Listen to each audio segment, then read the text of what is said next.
2025년 10월 8일 하나님 주신 메시지입니다. 요한계시록 22장 16절.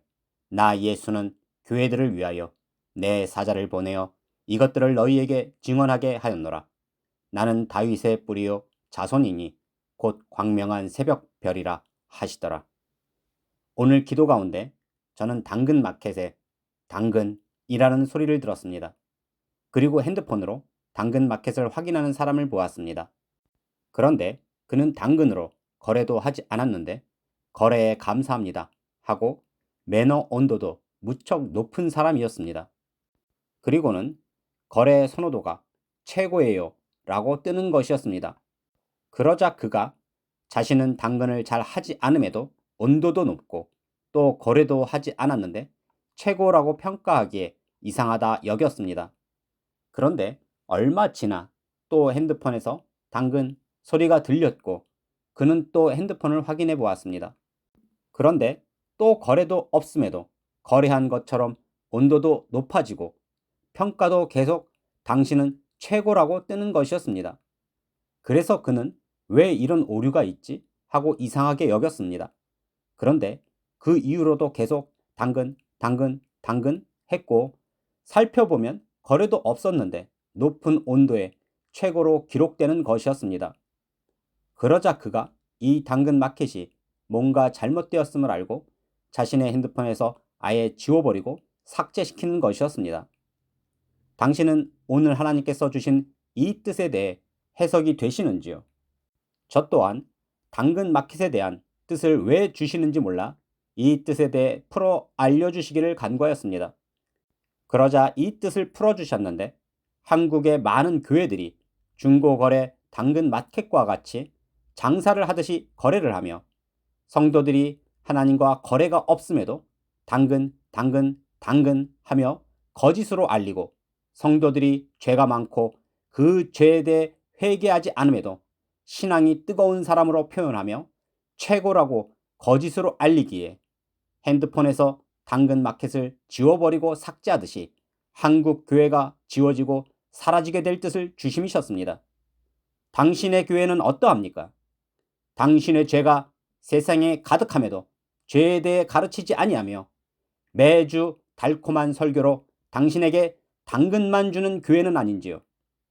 당신이 하나님과 거래도 없음에도 교회가 당신에 대해 뜨거운 신앙으로 평가하며 최고의 성도라 여길 때 당신은 속고 있음을 알기를 바랍니다.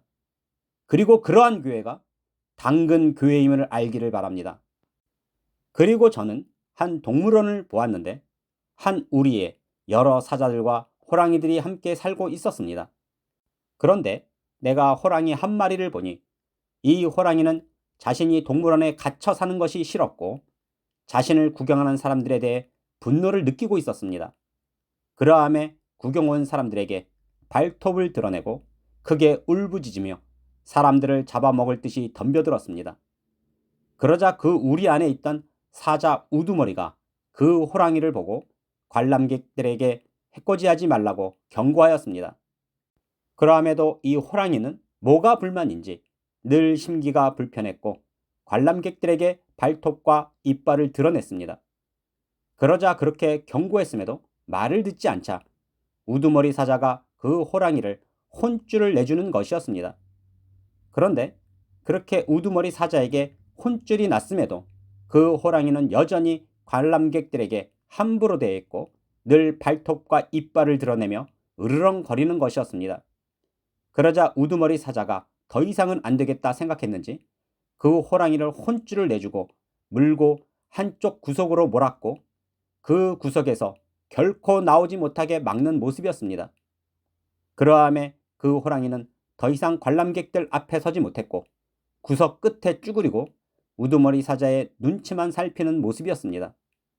하나님께서 이러한 장면을 보여주시며 맹수 우리 안에도 법이 있고 함부로 하면 우두머리가 그 잘못한 맹수에게 잘못한 것을 가르치고 경고하며 그러함에도 말을 듣지 않으면 벌까지 주는데 하물며 이러한 맹수들도 잘잘못을 가리는데 하나님의 계명과 율법을 가르치는 교회들이 죄로 가득하고 잘못 살아온 성도들에 대해 경고하지 못하며 오히려 성도들의 눈치만 살피고 당근 하는 교회들이 있음을 이러한 장면으로 알려주심이셨습니다.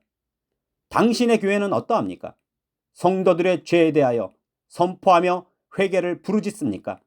아니면 성도들의 헌금이 줄까 하여 성도들의 눈치를 살피며 하나님의 계명과 율법에 죄를 알려주지도 않고 회개도 없는 거짓과 위선으로 가득한 교회는 아닌지요? 그리고 저는 쇠를 가공하여 만든 제품을 거래처에 납품하고자 화물트럭 기사를 부른 모습이었습니다. 그런데 내가 가공한 제품들이 그렇게 많지 않아 1톤 트럭이면 충분히 실을 수 있음에도 5톤 트럭 기사가 와서 짐을 싣는 것이었습니다. 그래서 내가 그에게 이렇게까지 큰 차는 필요 없었다 했더니 그가 말하기를 그래도 안전하게 싣고 가는 것이 좋지 않냐 하고는 비용도 그냥 1톤 트럭에 맞게 주면 된다 하였습니다. 그래서 저는 그에게 고맙게 생각했는데 그가 짐을 싣는 것을 보니 그 가공품들이 서로 부딪히지 않도록 분리해서 실어주었고 위로도 포개지도 않았습니다. 그래서 저는 그가 이처럼 큰 트럭을 가져온 이유를 알았고 저의 가공품을 그가 귀하게 여기는 것에 감사했습니다. 그리고 저는 그 트럭 보조석에 앉아 그와 함께 거래처로 향했는데 한 교차로에서 잠시 정차하고 있었습니다. 그런데 건너편에서 다른 트럭 하나가 오는 것을 보았는데 그 트럭은 뭔가 이상했습니다.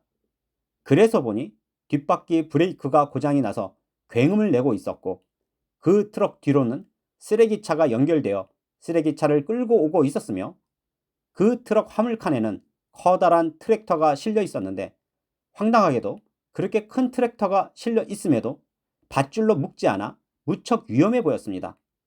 아니나 다를까 정지 신호에 이 트럭이 브레이크가 고장나서 그 교차로에서 멈추지 못하여 큰 대형 사고가 났는데 뒤에 매달려 있던 쓰레기차가 덮쳐 쓰레기로 아수라장이 되었고 그 트럭 위에 실려 있던 트랙터는 밧줄로 묶여 있지 않아 순식간에 운전석을 덮쳤는데 짜부라져 운전자와 동승자는 그 자리에서 즉사하였고 내가 이 끔찍한 장면을 목격했다는 생각에 깜짝 놀라 기도를 멈추었습니다.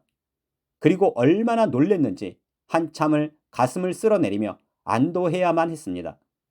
하나님께서 이처럼 무섭고 두려운 장면을 보여주시며 저는 극소수의 사람들과 함께 늘 죄에 대해 제단을 쌓고 회개하며 거룩하게 성결하게 휴거 신부로 준비하지만 많은 교회들은 이 큰 대형 사고가 난 차량과 같이 고장났으며 쓰레기차를 끌고 트랙터를 묶지도 않고 싣고 있듯이 교회 안에 쓰레기와 일만 가득하여 한순간에 운전자와 동승자가 즉사하듯 한국의 교회들에게 무서운 심판이 있음을 이러한 장면으로 알려주심이셨습니다. 요한계시록 3장 22절 귀 있는 자는 성령이 교회들에게 하시는 말씀을 들을지어다. 그러므로 당신의 교회를 잘 살펴보시기를 바랍니다. 당신의 교회가 유치원과 예식장과 문화센터와 카페, 바자회 등 온갖 장사로 장사의 소굴로 만든 당근 마켓과 같은 교회 모습은 아닌지요. 그리고 성도들에게는 온갖 헌신과 봉사와 섬김을 강요하여 비리로 가득하여 쓰레기차를 매달고 위험한 트랙터를 실은 트럭과 같은 교회는 아닌지요. 당신의 교회가 성도들에게 죄에 대하여 신랄하게 선포하지 아니하며 당근하며 하나님과 거래도 없으면서 높게 평가하고 최고로 여긴다면 그 교회는 짜부라져 그 운전자와 동승자가 죽임당하듯이 멸망을 맞을 것이요 하나님의 심판을 받게 될 것입니다. 명심하십시오. 성전이 최고라 여겼던 유대인 율법사들이 유대인들을 속이고 스스로 멸망의 길로 갔듯이 지금의 한국 교회들이 성도들을 속이고 북한의 핵전쟁으로 멸망당할 길로 가고 있음을 반드시 깨닫기를 바랍니다. 그러함에도 당신이 깨닫지 못한다면 당신은 당근 마켓과 같은 교회에서 높게 평가받으며 거짓과 위선으로 최고라 속는 교인이 될 것입니다. 이처럼 매일 놀라운 뜻을 주시며 한국의 교회가 성도들을 거짓과 위선으로 거짓 평가하며 잘못된 것도 죄도 가르치지도 아니하며 경고도 하지 아니하며 쓰레기차를 끌고 위험한 트랙터를 싣고 가는 브레이크가 고장난 트럭처럼 한국 교회가 멸망의 길로 가고 있음에 깨닫기를 바라시며 뜻을 주시는 전능하신 하나님께 모든 영광과 감사와 찬양을 올려드립니다.